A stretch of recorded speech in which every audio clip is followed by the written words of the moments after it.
उस्ताद एक दफ़ो ॿीहर सरापा एहतजाज बणियल आहिनि। सिंध जे मुख़्तलिफ़ ज़िलनि जा आयल प्राइमरी स्कूलनि जा उस्ताद कराची प्रेस क्लब वारो एहतजाज कनि पिया।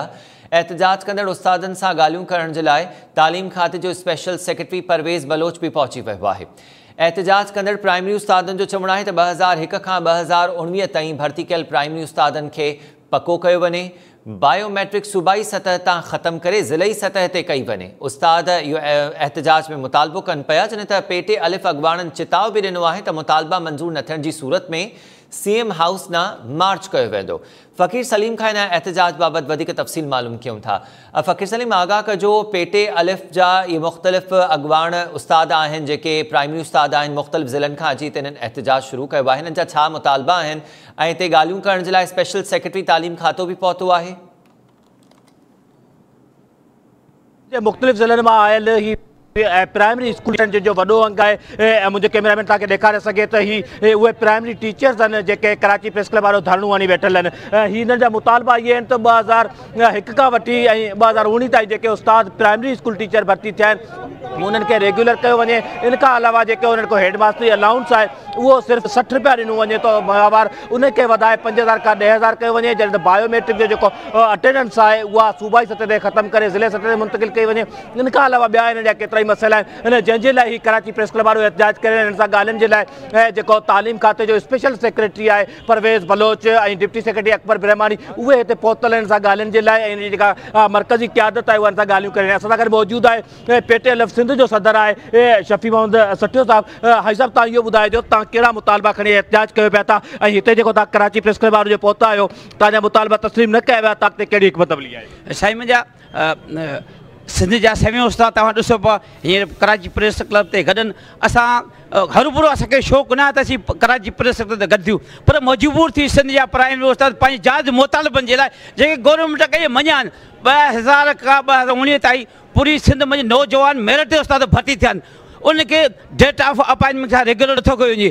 ॿियनि टिनि सूबनि उनखे रेगुलर करे छॾियो आहे। ऐं जॾहिं बि उस्ताद पंजाब में गॾु थिया आहिनि, बलोचिस्तान में गॾु थिया आहिनि या पेशावर में गॾु थिया आहिनि, उनजे वज़ीर जा इमरान ख़ान उस्ताद खे घुराए उन जा मसइला हल कनि। पर बदक़िस्मती सां असां जॾहिं सिंध जा उस्ताद कराची अचो था, हीअ कराची सभिनी जो आहे। हीअ कराची में असांखे हिते मोचड़ लॻंदा उस्ताद खे, हिते लठियूं हलनि थियूं। असांखे हींअर थ्रेट ॾिनो आहे तव्हां उथंदा तव्हांखे मोचड़ लॻंदा। असां हर शइ गोली खाइण जे लाइ तयारु आहियूं, पर चवनि था ख़ुदा आहे हुकुमरान असां रहम करियो, असांजा मसइला हल करियो। बलाल भुट्टो सिंध जो आहे, असांखे छो नथो घुराए?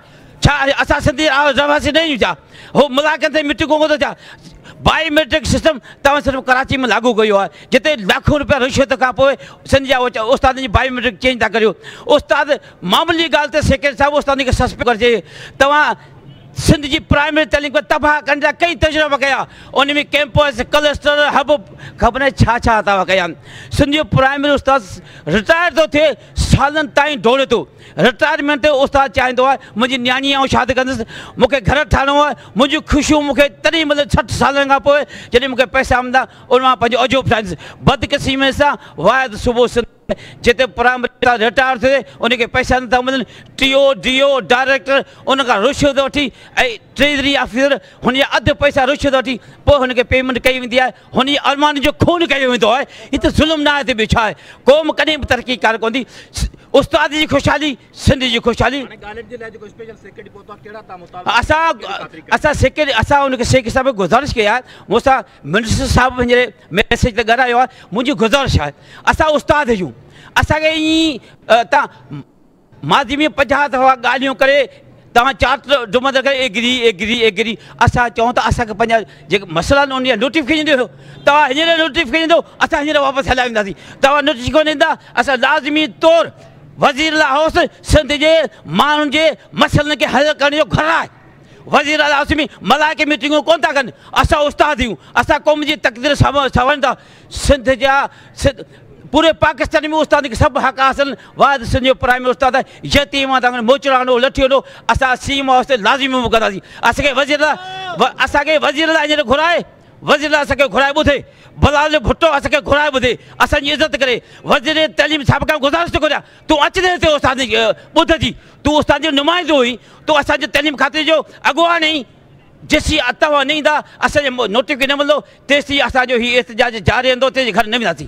जी तव्हां ॿुधो त हीअ जेके उस्ताद आहिनि सिंध जे मुख़्तलिफ़ ज़िलनि मां आयल उस्तादनि जो वॾो अंग आहे जेके कराची प्रेस क्लब वारो एहतजाज करे रहिया आहिनि। हिन जो चवणु आहे जेसि ताईं संदन मुतालबा तस्लीम न थींदा तेसि ताईं हीअ कराची प्रेस क्लब वारो हिन जो एहतजाज जारी रखंदा पर हीअ तव्हां सीएम हाउस ॾांहुं मूव कंदा। त हमीर हीअ सिंध जे मुख़्तलिफ़ ज़िलनि मां आयल आहिनि जंहिंमें थरपारकर, उमरकोट, बद्दीन, मीरपुर ख़ास, कंदकोट, शिकारपुर समेत कराची ऐं ॿियनि शहरनि जा जेके उस्ताद आहिनि प्राइमरी स्कूल टीचर आहिनि जिनजो वॾो अंग आहे जेके कराची प्रेस क्लब वारो एहतजाज कया आहिनि। मुंहिंजो कैमरामैन तव्हांखे ॾेखारे सघे थी उस्तादनि जो वॾो तइदाद आहे जेके धरणू वञी वेठल आहिनि कराची प्रेस क्लब वारो। हिननि सां ॻाल्हियुनि जे लाइ हिते स्पेशल सेक्रेटरी जेको आहे तालीम जो परवेज़ बलोच साहब उहो पुटो आहे हुन कोशिशि कई आहे त हिननि जा जेके ॻाल्हियूं आहिनि मुज़ाकरा ज़रिए हल कयूं वञनि पर हिन वक़्तु ताईं हिन जूं ॻाल्हियूं जेके आहिनि कामयाब न थी सघियूं आहिनि। उस्ताद जेके आहिनि सो हू सरापा एहतजाज बनियल आहिनि। उन्हनि जो चवणु आहे त उन्हनि खे जेके 2000 खां वठी 2019 ताईं जेके उस्ताद प्राइमरी स्कूल टीचर भर्ती थिया आहिनि उनखे रेगुलर कयो वञे। इन खां अलावा जेको बायोमेट्रिक सिस्टम आहे ऐं उहो जेको सिर्फ़ु कराची में चेंज कयो वञे थो इहो ज़िले सतह ते मुंतकिल कयो वञे त उस्तादनि खे जेको जॾहिं ट्रांसफर पोस्टिंग थिए थी त उनखे जेका संदन बायोमेट्रिक आहे उहो करण में आसानी रहे। त अमीर सिंध जे मुख़्तलिफ़ ज़िलनि जा आयल उस्ताद न रुगो मेल आहिनि पर फीमेल उस्ताद बि हिन में शामिल आहिनि जेके हिते सरापा एहतजाज बणियल ऐं पंहिंजे मुतालबनि जी मंशता लाइ एहतजाज करे हुननि चेतावनी ॾिनो आहे त जेकर सदन मुतालबा तस्लीम न कया विया त तव्हां सीएम हाउस में मूव कंदा। जी अमीर फ़कीर सलीम अगर तव्हां ॿीहर इन्हनि उस्तादनि सां ॻाल्हाए सघो इन्हनि जा जेके समूरा मामला आहिनि रिटायरमेंट खां पोइ पैसा बर वक़्तु न मिलणु ऐं पघारुनि मां कटौती थियणु ॿियूं जेके बेज़ाब्तगियूं आहिनि हर कोई उनजी हिमायत करे थो उन्हनि मुतालबनि जी पर इन्हनि उस्तादनि तरफ़ां बि स्कूलनि में हाज़िरी यकीनी न बणाइण जा मामला बि साम्हूं ईंदा रहिया आहिनि। उनखां पोइ इहो बायोमेट्रिक जो निज़ाम हिते मुतारफ़ करायो वियो। बायोमेट्रिक निज़ाम जे ख़िलाफ़ बि इन्हनि उस्तादनि तरफ़ां मज़ामत कई वई। पेटे अलिफ़ पंहिंजी तंज़ीमी सतह ते अहिड़नि उस्तादनि ख़िलाफ़ का कार्रवाई छो नथी करे जेके स्कूलनि में नथा अचनि पढ़ाइण जे लाइ या पंहिंजी ड्यूटीज़ नथा कनि? बिल्कुलु हमीर गुज़िरियल कुझु ॾींहंनि खां तालीम खाते वारे सेक्रेटरी पारां केतिरनि ई उस्तादनि खे जेको सस्पेंड कयो वियो आहे ऐं 1900 खां वधीक जेके उस्ताद हुया जिन खे इहो डिक्लेयर कयो त घोस्ट टीचर आहिनि या जिन खे एब्सकांडर यानी रूपोश केतिरे अरसे खां उहे गुम आहिनि उन्हनि उस्तादनि जे ख़िलाफ़ कार्रवाई कई वई उन्हनि खे जेका आहे सो शौकात जारी कयो वियो सस्पेंड कयो वियो हुयो। असां सां गॾु मौजूदु आहिनि हीअ उस्ताद अॻुवान आहिनि।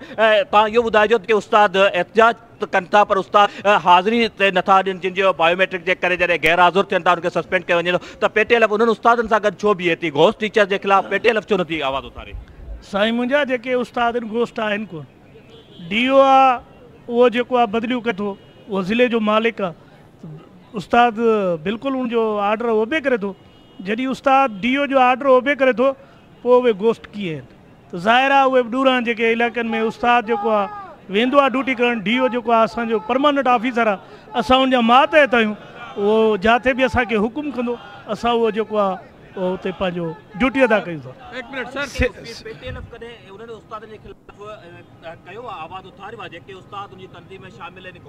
सियासी मुदाख़लत जे करे जेके असांजा DOs ऐं TOs आहिनि उन्हनि खे सियासी मुदाख़लत जे करे उन्हनि उस्तादनि जा आर्डर DOs करे मुख़्तलिफ़ स्कूलनि में मोकिलिया वेंदा आहिनि। पोइ सियासी आर्डर जे हवाले सां उनजी बायोमेट्रिक तब्दील नथी थिए पोइ DOs खे असीं उनजा फॉर्म फिल करे उनखे ॾींदा आहियूं त असांजा बायोमेट्रिक चेंज करायो। बायोमेट्रिक वारो उन टाइम ते जेॾी महिल असांजे स्कूलनि में अचे थो त असांजा आर्डर ट्रांसफर थियल हूंदा आहिनि असां उन्हनि खे ॿुधाईंदा आहियूं त असां रेगुलर आहियूं असां घोस्ट न आहियूं। हींअर बि आऊं तव्हांखे क्लियर हिकिड़ी शइ ॿुधाए थो सघां त बायोमेट्रिक जे टाइम थियण खां पोइ त को बि उस्ताद हींअर एबसेंट न आहे सिर्फ़ु DOs जो ट्रांसफर थियण जे करे उन्हनि जी बायोमेट्रिक तब्दील न थियण जे करे उन्हनि खे घोस्ट करार ॾिनो थो वञे ऐं उन्हनि जूं पघारूं बंदि कयूं वियूं आहिनि उन्हनि जूं IDयूं बंदि कयूं आहिनि। हींअर दादू तालके जे 12 उस्ताद इन ट्रांसफर थियण जे करे उनखे मुअतल कयो वियो आहे। हींअर 338 माण्हुनि खे शौक़त जारी कया विया आहिनि। इहो सरासर ज़ुल्म आहे। असीं हिन टाइम न्यूज़ प्लेटफॉर्म तां हायर अथॉरिटी खे गुज़ारिश था कयूं खुदारा बायोमेट्रिक सिस्टम जेको आहे ज़िले सतह ते DOs जे हवाले कयो वञे। जो TOs कंहिंजी ट्रांसफर करे थो त उनजी 2 ॾींहंनि में बायोमेट्रिक चेंज थी वञे त उहो उस्ताद घोस्ट थींदो ई कोन। घोस्ट उस्ताद पहिरीं ॻाल्हि असांजे सिंध में आहे ई कोन। हींअर तव्हां ॾिसो त सिंध में जेका बि एजुकेशन आहे जेके बि इदारा आहिनि जेके बि डॉक्टर्स इंजीनियर आहिनि इहे प्राइमरी एजुकेशन मां तयारु थियनि। असीं जे घोस्ट हुजूं त इहे उस्ताद असांजा किथां तयारु थियनि इहे डॉक्टर असांजा किथां तयारु थियनि? जी तव्हां ॿुधो त हमीर हिननि जो चवणु आहे त को बि उस्ताद सिंध जो जेको आहे सो घोस्ट टीचर न आहे पर छाकाणि जो बायोमेट्रिक जेको आहे उन्हनि जी ॿिए हंधि मुंतकिल थी वञे थी ट्रांसफर थिए थो त बायोमेट्रिक हिकिड़े हंधि ते हुजे जीअं उस्ताद ॿिए हंधि ते ड्यूटी कंदो वञे थो। इहो ई सबबु आहे जो जिते मुतालबो खणी आया आहिनि त जेका बायोमेट्रिक आहे उनखे बजाए जो सिंध सेक्रेटरी ताईं महदूद रखिजे, उनखे ज़िले सतह ताईं मुंतकिल कजे त जॾहिं बि उस्ताद जी का ट्रांसफर पोस्टिंग थिए थी त उनजी प्रॉपर बायोमेट्रिक थी सघे ऐं उते जो DO जेको आहे उहो अथॉरिटी हुजे ऐं उहो बायोमेट्रिक चेंज करण में उनजी आसानी थी सघे त जीअं उस्तादनि ते जेको घोस्ट हुजण जो लेबल लॻल आहे उहो क्लियर थी सघे। जी अमीर, ठीक है। फ़कीर सलीम, बायोमेट्रिक निज़ाम ऐं घोषणो उस्तादनि वारे मामले ते बि पेटे अलिफ जो मौक़िफ़ साम्हूं अची वियो। कराची प्रेस क्लब आॾो हिन वक़्तु सिंध जे मुख़्तलिफ़ ज़िलनि खां आयल प्राइमरी उस्ताद एहतजाज करे रहिया आहिनि, जिन जो चवणु आहे त उन्हनि जा मुतालबा तस्लीम कया वञनि, उन्हनि खे बार बार ख़ातिरी कराई वञे थी पर मामला हल नथा थियनि।